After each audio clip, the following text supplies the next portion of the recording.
কারো দীর্ঘশ্বাসের কারণ হবেন না, কারণ মানুষের দীর্ঘশ্বাস এটা খুব খারাপ জিনিস। সে মানুষটা হয়তো আপনার থেকে প্রতিশোধ নেয় নাই, কিন্তু যখনই আপনার কথা মনে পড়বে, আপনার ওই কষ্টগুলা যখন মনে পড়বে, তখন তার ভেতর থেকে যখন দীর্ঘশ্বাসটা বের হবে, তার আত্মা রবের দরবার একটা নালিশ দেবে। আমার রব কিন্তু সব দেখেন, সব জানেন। যতই ভালো মানুষের মুখোশ আপনি পড়েন না কেন, যতই মানুষকে ঠকিয়ে সুখের সাগরে থাকার অভিনয় করেন না কেন, মনে রাখবেন আপনি মানুষের হৃদয় ভেঙেছেন। এই অপরাধের শাস্তি আপনাকে দুনিয়ায় পেতে হবে। কর্মফল খুব ভয়ানক জিনিস।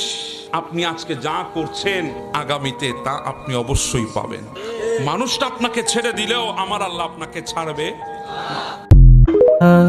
الصبح بدا من طلعته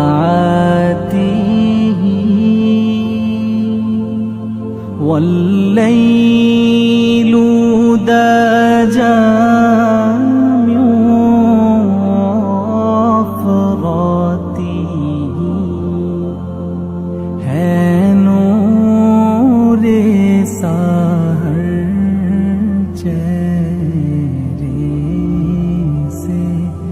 तेरे